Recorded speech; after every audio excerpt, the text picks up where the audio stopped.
Hello everyone, welcome to my YouTube channel coaching mark. क्या आप जानते हो कि आज भारत जैसा दिखता है हमेशा से ऐसा नहीं था। आज़ादी से पहले तो बिल्कुल भी ऐसा नहीं था। आज जो स्टेट्स हमें दिखाई देते हैं क्या आज़ादी से पहले भी वो थे? आज हम यही सारी बातें डिस्कस करेंगे हमारे इस टॉपिक में जिसका नाम है रीऑर्गेनाइजेशन ऑफ स्टेट्स। चलिए स्टार्ट करते हैं इस इंटरेस्टिंग टॉपिक को। देखिए, थोड़ा सा पहले हम इसका जो है ब्रीफ बैकग्राउंड समझ लेते हैं कि आज़ादी से पहले क्या था और आज़ादी के बाद क्या हुआ। दरअसल 15 अगस्त 1947 को जब भारत आज़ाद हुआ तो उससे जस्ट पहले तक भारत में जो स्टेट्स बनाए गए थे वो सारे स्टेट्स बनाने का एक बेसिक प्रिंसिपल यूज़ किया गया। वो क्या था? एडमिनिस्ट्रेटिव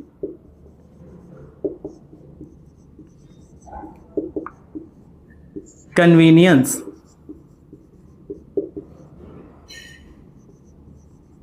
दरअसल बच्चों, होता क्या था कि जो ब्रिटिशर्स थे उन्होंने कुछ कुछ पॉलिसीज अडॉप्ट की थी, जैसे डॉक्ट्राइन ऑफ लैप्स और पॉलिसी ऑफ पैरामाउंसी।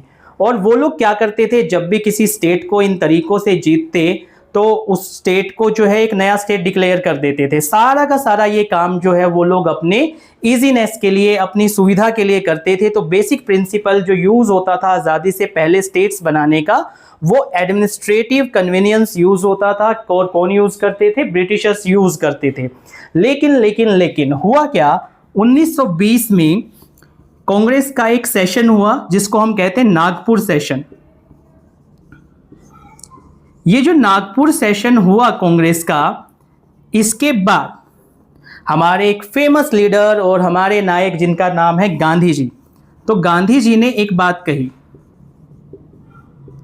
अब आप सोचोगे गांधी जी ने ऐसा क्या कह दिया कि जिसकी वजह से नए नए स्टेट्स बाद में बने। तो गांधी जी ने कहा कि जब भारत आज़ाद हो जाएगा तो भारत में जो स्टेट्स बनेंगे वो लिंग्विस्टिक बेसिस पे बनेंगे। और ऑब्वियस सी बात है, कोई बात गांधी जी ने कही है तो इन द लास्ट उस चीज को कांग्रेस भी क्या कर लेगी, एक्सेप्ट कर लेगी। तो कांग्रेस ने भी इस चीज को एक्सेप्ट कर लिया कि हाँ, गांधी जी ने कहा है कि जब हम आजाद हो जाएंगे तो हम लोग क्या करेंगे, लिंग्विस्टिक बेसिस पे स्टेट्स का जो है क्रिएशन करेंगे, स्टेट्स को बनाएंगे। किसके आधार पर? भाषा के आधार पर। और अब फाइनली वो दिन जब आ गया, 15 अगस्त 1947, जब हम आज़ाद हो गए, तो उसके बाद बारी थी किसकी? अपने इस प्रॉमिस को पूरा करने की। और वो प्रॉमिस क्या था? लिंग्विस्टिक बेसिस पर स्टेट्स बनाने का। अब बच्चों, क्या क्या कि जो गवर्नमेंट थी हमारी, उस गवर्नमेंट ने इस काम के लिए कुछ जो कमीशंस है वो बनाए कि भाई अब हमें लिंग्विस्टिक बेसिस पर स्टेट्स बनाने हैं। तो हम कमीशन बनाते हैं और इंक्वायरी करते हैं कि भाई क्या ये चीज़ पॉसिबल है तो कैसे है। तो 1948 में गवर्नमेंट ने इस काम के लिए एसके धर समिति बनाई। अब ये जो एसके धर थे, इन्होंने इस पूरी चीज को इंक्वायरी किया और इंक्वायर करने के बाद उन्होंने कहा कि भाई ये लिंग्विस्टिक बेसिस पर स्टेट्स बनाना तो पॉसिबल है ही नहीं। क्यों नहीं पॉसिबल है? क्योंकि ऑलरेडी हमारे सामने काफी सारे चैलेंजेस है। और वो चैलेंजेस क्या है? पहला चैलेंज क्या कि ऑलरेडी कंट्री का पार्टीशन हो चुका है और इस पार्टीशन के दुख से देश अभी तक उभरा ही नहीं है। और अभी आप बात कर रहे हो नए स्टेट्स बनाने की, तो बिल्कुल भी पॉसिबल नहीं है। दूसरा, इन्होंने कहा कि भाई जो हमारे प्रिंसली स्टेट्स है,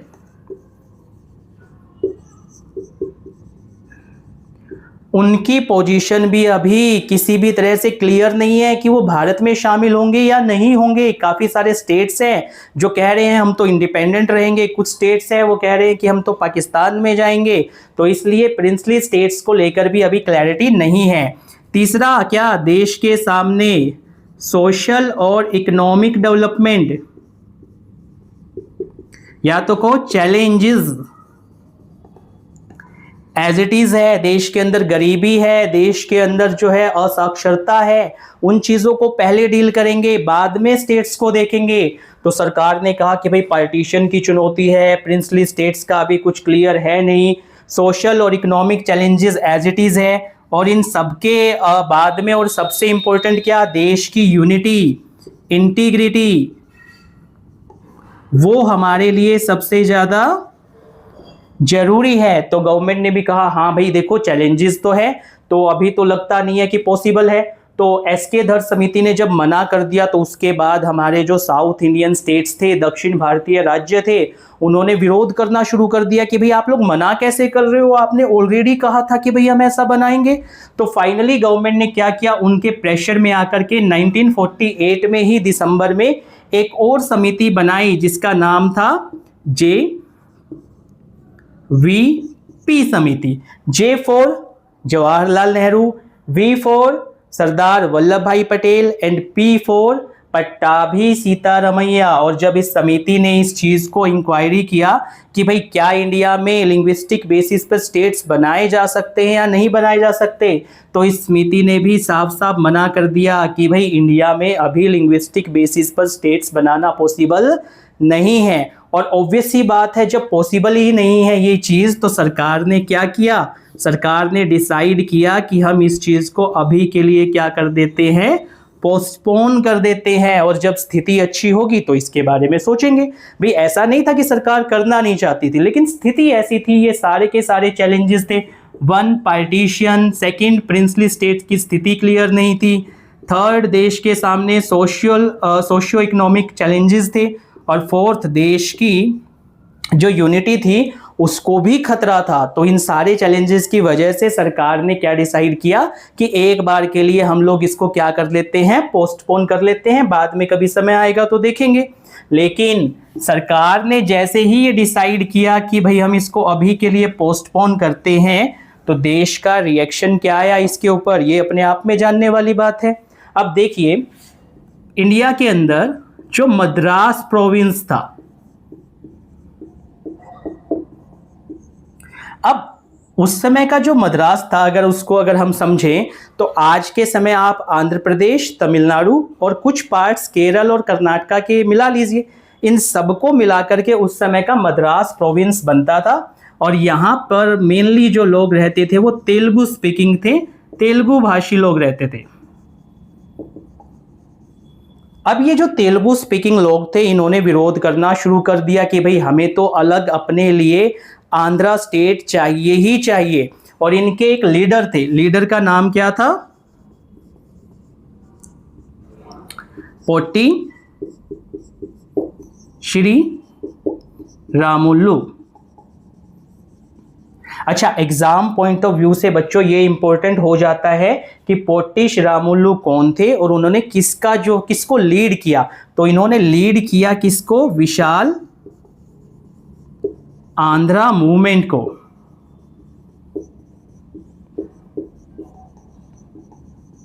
अब आप पूछोगे सर ये विशाल आंध्रा मूवमेंट क्या है, तो ऑब्वियस सी बात है बच्चों, विशाल आंध्रा मूवमेंट क्या है, सेपरेट आंध्रा स्टेट की डिमांड करने के लिए चलाया गया एक आंदोलन है, separate Andhra state.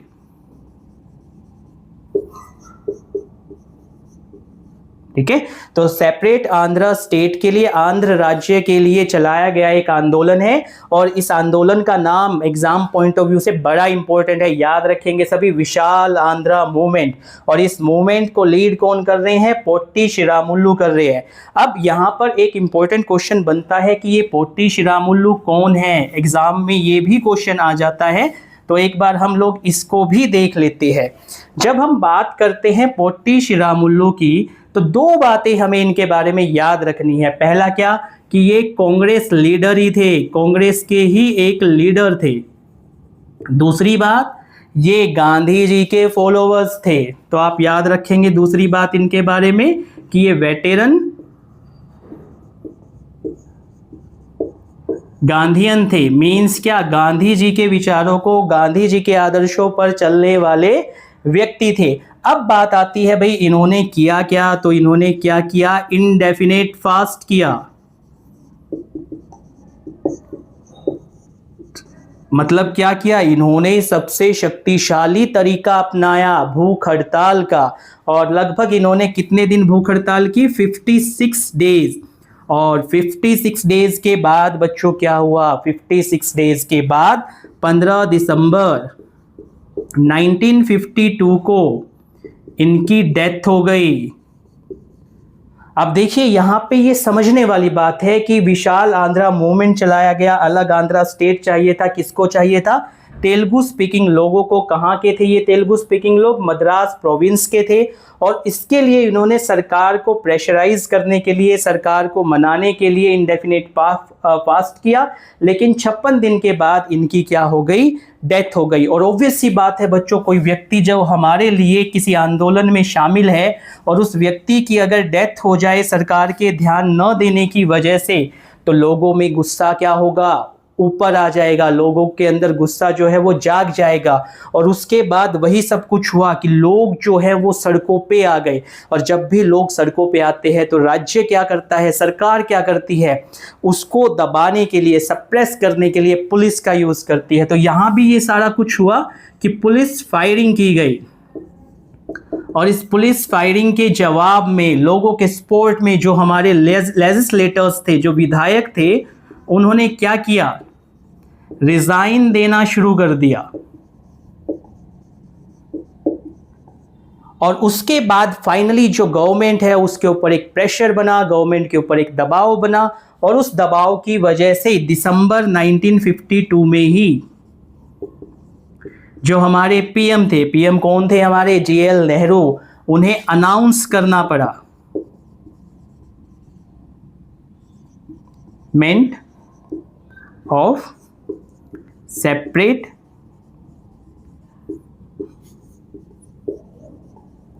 Andhra state. अब देखो यहां पे बच्चों को सबसे ज्यादा कंफ्यूजन होती है कि यहां पे जो दिसंबर 1952 में हुआ है वो पीएम ने सिर्फ और सिर्फ अनाउंसमेंट की है कि हम सेपरेट आंध्रा स्टेट बना देंगे। यहां पे आंध्रा स्टेट बना नहीं है, आंध्रा स्टेट बनता है नेक्स्ट ईयर। तो इस बात को लेकर के कोई भी कंफ्यूजन किसी भी बच्चे को नहीं रखनी है। आंध्रा स्टेट बनाने की अनाउंसमेंट हुई दिसंबर 1952 में। आंध्रा स्टेट बनता है कब? 1 अक्टूबर 1953 को आंध्रा स्टेट बनता है। अब देखो, जब सरकार किसी एक की डिमांड को पूरा करती है तो बाकी सब भी कहेंगे भाई सरकार हमारी भी डिमांड को पूरी करो। तो सरकार के ऊपर प्रेशर आने लगा अलग अलग जगह से कि अलग अलग जो लैंग्वेज वाले लोग थे उन्होंने कि भाई हमारी भी डिमांड थी अलग स्टेट की, उसको भी तो आप फुलफिल करो।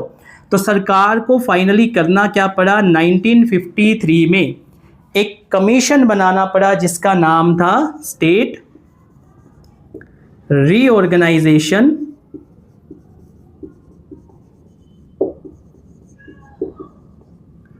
कमीशन।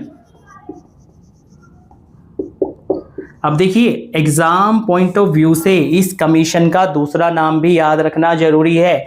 इसी कमीशन को और किस नाम से जाना जाता है? फजल अली कमीशन। अब इस कमीशन के अंदर 3 मेंबर्स शामिल थे। एक तो न्यायमूर्ति फजल अली, दूसरे कौन शामिल थे? KM पणिकर, और तीसरे HN कुंजरू। तो ये तीनों मेंबर से मिलकर के हमारा एक कमीशन बनता है जिसका नाम है स्टेट रीऑर्गेनाइजेशन कमीशन। और इस कमीशन को काम दिया जाता है कि आपको क्या करना है? हमें सजेशन देना है कि हम कैसे स्टेट्स बनाएं, कितने स्टेट्स बनाएं, ठीक है। और इस कमीशन की रिकमेंडेशन पर, इस कमीशन की रिपोर्ट की बेस पर फाइनली 1956 में एक एक्ट पास किया जाता है जिसका नाम है state reorganisation act.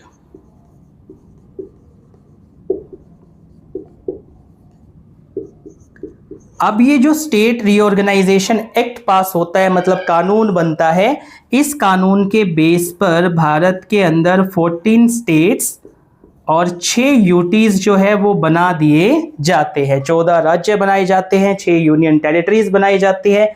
Exam point of view से ये वाला फैक्ट याद रखना बड़ा जरूरी है, ये वाली बात याद रखनी जरूरी है, ये भी याद रखना है। और ये 14 स्टेट्स और 6 यूटीज, ये तो मोस्ट इंपॉर्टेंट है, इसको तो जरूर याद रखना है, ठीक है। तो इस तरीके से ये सारे के सारे जो है वो बन जाते हैं। अब क्वेश्चन आता है इसके बाद क्या होता है कि भाई हमने 14 स्टेट्स बना दिए, 6 यूटीज बना दिए, तो अब एक बात आती है कि भाई जब ये 14 स्टेट बनाए, 6 यूटीज बनाए, तो ऑब्वियस सी बात है ये डिसीजन लेना सरकार के लिए कोई इजी तो रहा नहीं होगा। तो इसको लेकर के सरकार के कुछ कंसर्न थे, इसको लेकर के सरकार की कुछ एक्सपेक्टेशन थी, और बाद में इसके जो आउटकम्स आए, ये तीनों चीजें अब हमें देखनी है। ठीक है, तो पहली बात करते हैं कि भाई जब सरकार ने ये 14 स्टेट्स बनाए, 6 यूटीज बनाए, तो सरकार के दिमाग में कोई ना कोई तो चिंता रही होगी। 14 जो ये स्टेट बन रहे हैं, जो यूटीज बन रहे हैं 6, तो चिंता तो थी। तो पहली चिंता सरकार को थी सेपरेटिज्म को लेकर के, कि भाई हम ऐसे ऐसे ये स्टेट बना तो रहे हैं, तो क्या इसकी वजह से भारत में अलगाव की भावना और ज्यादा तो नहीं बढ़ जाएगी। और दूसरी चिंता ऑब्वियस सी बात है कंट्री की यूनिटी को लेकर के, या इंटीग्रेशन को लेकर के, इंटीग्रिटी को लेकर के, कि भाई कहीं ये इंटीग्रिटी, यूनिटी, हमारी एकता संकट में तो नहीं आ जाएगी। अच्छा, सरकार को कुछ एक्सपेक्टेशंस भी थी। एक्सपेक्टेशन क्या क्या थी कि भाई अगर हमने अलग स्टेट्स बना दिए, लोगों की डिमांड को जो है फुलफिल कर दिया, अगर हम रीजनल एस्पिरेशन को पूरा कर दें, यानी अलग अलग लोगों की जो डिमांड्स है उसको पूरा कर दें, तो हो सकता है कि ये जो सेपरेटिज्म की फीलिंग है ये रिड्यूस हो जाए, ये क्या हो जाए, कम हो जाए। और क्योंकि हम रीजनल एस्पिरेशन को पूरा कर रहे हैं, लोगों की डिमांड को पूरा कर रहे हैं, तो इससे जो डेमोक्रेसी है वो और ज़्यादा स्ट्रेंथन हो जाए, और ज़्यादा स्ट्रोंग हो जाए। तो सरकार की कुछ एक्सपेक्टेशन भी थी, सरकार के कुछ कंसर्न भी थे, और फाइनली जो आउटकम्स निकल कर आए वो बड़े प्यारे से आउटकम्स निकल कर आए। पहला आउटकम यही निकल के आया कि इसकी वजह से इंडिया के अंदर जो डेमोक्रेसी है वो और ज़्यादा क्या हुई, मजबूत हुई। डेमोक्रेसी जो है वो और ज़्यादा स्ट्रोंग हुई। दूसरी बात क्या निकल कर आई कि पहले इंडिया की जो पॉलिटिक्स थी उसमें इंग्लिश स्पीकिंग लोगों का दबदबा था, लेकिन क्योंकि अब हमने नए स्टेट्स बनाए लैंग्वेज के बेस पर, तो उन सारे स्टेट से जो रिप्रेजेंटेटिव्स आए वो अलग अलग भाषा बोलने वाले थे। तो डिफरेंट डिफरेंट लैंग्वेजेस को रिप्रेजेंटेशन मिला, डिफरेंट डिफरेंट लोगों को रिप्रेजेंटेशन मिला।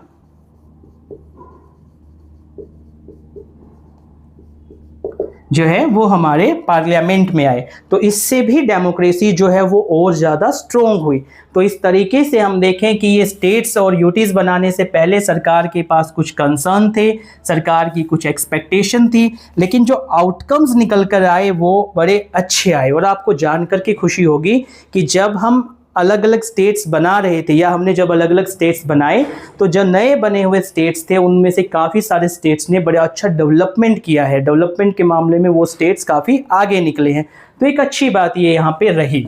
लेकिन बात यहाँ पे तो ख़त्म नहीं हो जाएगी, यहाँ से तो बल्कि कहानी जो है शुरू हुई है।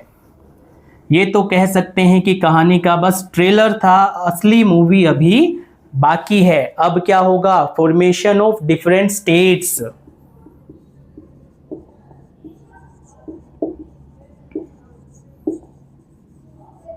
और एग्जाम पॉइंट ऑफ व्यू से इनके जो ईयर्स हैं वो याद रखना बड़ा जरूरी है। अब करते हैं वन बाय वन सबको। अब देखिएगा कि आंध्रा स्टेट तो चलो बन गया 1 अक्टूबर 1953 को। उसके बाद अगर हम बात करें तो आ जाइए 1960 में। 1960 में क्या हुआ कि हमारे यहाँ पे एक प्रोविंस था बॉम्बे। जो बम्बई था वहां पे 2 भाषा बोलने वाले लोग रहते थे, बाइलिंगुअल स्टेट था ये, 2 भाषाएं यहाँ पे बोली जाती थी, एक मराठी दूसरी गुजराती। और यहाँ पे एक लंबा जो है जन आंदोलन चला, और उसके बाद सरकार ने डिसाइड किया 1960 में कि हम गुजराती भाषी लोगों के लिए गुजरात और मराठी भाषी लोगों के लिए महाराष्ट्र का निर्माण करेंगे। तो 1960s में फॉर्मेशन होती है बॉम्बे प्रोविंस से 2 स्टेट्स की। पहला तो कौन सा, Gujarat, for Gujarati speaking people, और दूसरा कौन सा, महाराष्ट्र। इस बात को याद रखिएगा, ठीक है। बॉम्बे प्रोविंस से 1960 में गुजरात और महाराष्ट्र की फॉर्मेशन होती है, लेकिन मामला यहीं खत्म नहीं होता। 1963 में आ जाइए। 1963 में आसाम से अलग करके बना दिया जाता है एक नया स्टेट जिसका नाम है नागालैंड। ये भी इंपॉर्टेंट क्वेश्चन है, सीधा एग्जाम में आता है कि नागालैंड की फॉर्मेशन कब हुई, या तो 1963 में किसकी फॉर्मेशन हुई। तो याद रखेंगे हम लोग बड़े अच्छे से, बड़े प्यार से, नागालैंड की फॉर्मेशन 1963 में हुई। उसके बाद आ जाते 1966 में। अब 1966 में क्या होता है कि पंजाब से कार्ड आउट किए जाते हैं क्या क्या, हरियाणा, ठीक है। पंजाब के अंदर जो लोग रहते थे पंजाबी स्पीकिंग थे, हिंदी स्पीकिंग थे, और पहाड़ी कल्चर वाले लोग भी थे। तो पंजाब से क्या किया गया, हरियाणा को अलग किया गया, और इसके साथ साथ अलग किया गया हिमाचल प्रदेश को। और दो बातें यहां पे और आपको याद रखनी है कि पंजाब से हिमाचल प्रदेश को अलग किया गया, और बाद में 1971 में इसे कंप्लीट स्टेट, पूर्ण राज्य का दर्जा दे दिया गया, ठीक है। 1966 में हिमाचल प्रदेश को अलग किया गया, 71 में इसे पूर्ण जो राज्य है उसका दर्जा दे दिया गया, ठीक है।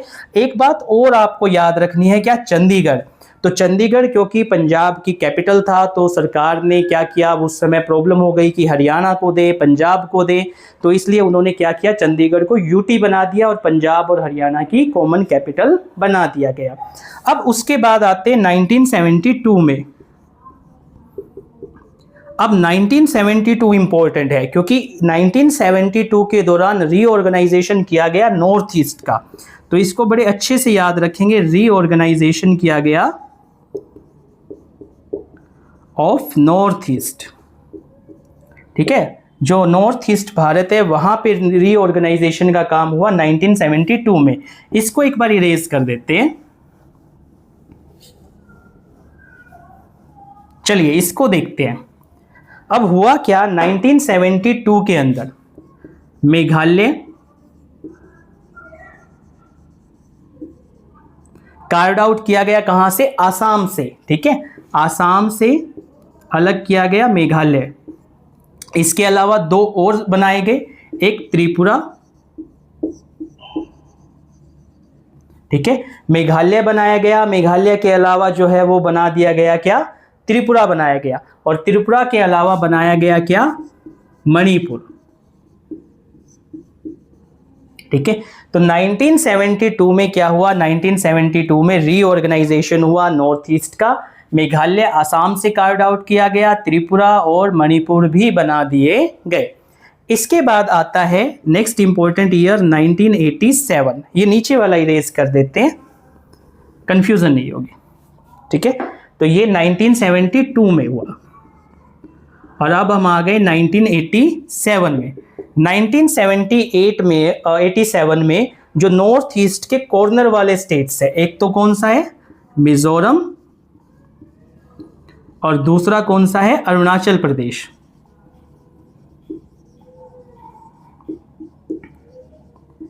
ये दोनों बनाए गए जो हमें याद रखने हैं।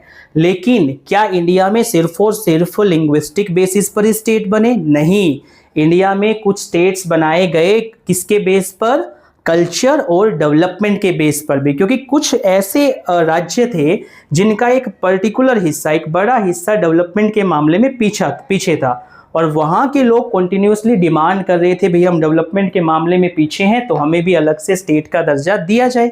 तो ऐसे ही कुछ राज्य बनाए गए ईयर 2000 में। अब याद रखेंगे कौन कौन से, पहला झारखंड, दूसरा याद रखेंगे उत्तराखंड, और तीसरा याद रखेंगे छत्तीसगढ़। अब एग्जाम पॉइंट ऑफ व्यू से ये भी इंपॉर्टेंट हो जाता है कि ये जो राज्य हैं वो किस स्टेट से अलग करके बनाए गए। तो हम याद रखेंगे कि झारखंड जो है वो बिहार से अलग किया गया, जो उत्तराखंड है वो यूपी से, उत्तर प्रदेश से अलग किया गया, और जो छत्तीसगढ़ है वो मध्य प्रदेश यानी एमपी से अलग करके बनाया गया। और इसको करने के बाद हम तेजी से मूव ऑन करते हैं सीधा ईयर 2014 में। अब आप कहोगे सर इतने सारे ईयर्स हैं, इनको याद करना तो अपने आप में मुश्किल है, याद कैसे करें? तो बच्चों देखिए, जब आप इस लेसन को कंप्लीट कर लोगे और मल्टीपल टाइम्स रिवाइज करोगे और बाद में जब आप सैंपल पेपर सॉल्व करेंगे, सैंपल पेपर को करोगे, तो उस टाइम पे ये अपने आप रिवाइज हो जाते हैं। इनको याद करने के लिए कोई मतलब अलग से एफर्ट डालने की ज़रूरत नहीं होती है। बार बार क्वेश्चंस करेंगे तो बार बार जो करने से ये अपने आप ही क्या हो जाएंगे, याद हो जाएंगे। अब आते हैं ईयर 2014 में। ईयर जो 2014 था, 2 जून 2014, ठीक है। तो यहां पर एक और स्टेट बनाया गया आंध्र प्रदेश से अलग करके, जिसका नाम है तेलंगाना। ये भी क्वेश्चन आ जाता है तो आप लोग इसको भी जो है वो याद रखेंगे, ठीक है। कश्मीर का भी है, लेकिन कश्मीर के जो चेंजेस है वो सारे हम तब डिस्कस कर लेंगे जब कश्मीर वाले टॉपिक्स पे हम आएंगे। तो यहां तक हमें जो है इतना याद रखना है। अब इसको करने के बाद एक लास्ट लेकिन इंपॉर्टेंट बात आती है, इसको इरेज कर देते हैं, ठीक है, कि भाई क्या भारत में जो रीऑर्गेनाइजेशन का काम है वो कंप्लीट हो चुका है या अभी और भी होना बाकी है? तो प्यारे बच्चों, आप लोग देखिएगा कि भारत में अभी भी कुछ इलाके ऐसे हैं जहां से नए स्टेट्स बनाने की डिमांड आ रही है, और एनसीईआरटी हमें बताती है 2-3 एग्जाम्पल भी, जिनको हम जल्दी से यहाँ पे देख लेते हैं। जैसे पहला आता है महाराष्ट्र के अंदर ही।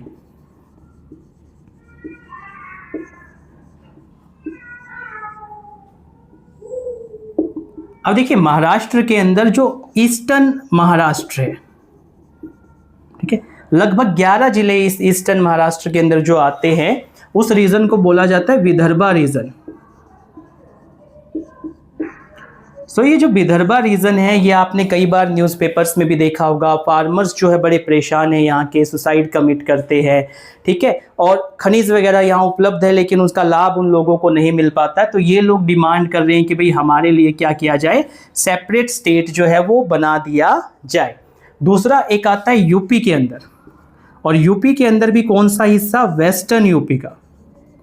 अब वेस्टर्न यूपी के लोगों की शिकायत क्या है? वेस्टर्न यूपी वैसे समृद्ध इलाका है, लेकिन उनकी शिकायत है कि भाई जो राजधानी है लखनऊ, वो हमसे काफ़ी दूर है, तो हमारा जो है कुछ बन नहीं पा रहा है इसकी वजह से। तो वो लोग भी जो है अलग से डिमांड कर रहे हैं कि हमारे लिए हरित प्रदेश बनाया जाए। और सेम जो है वेस्ट बंगाल के अंदर चल रहा है। वेस्ट बंगाल के अंदर जो नॉर्दर्न रीजन है,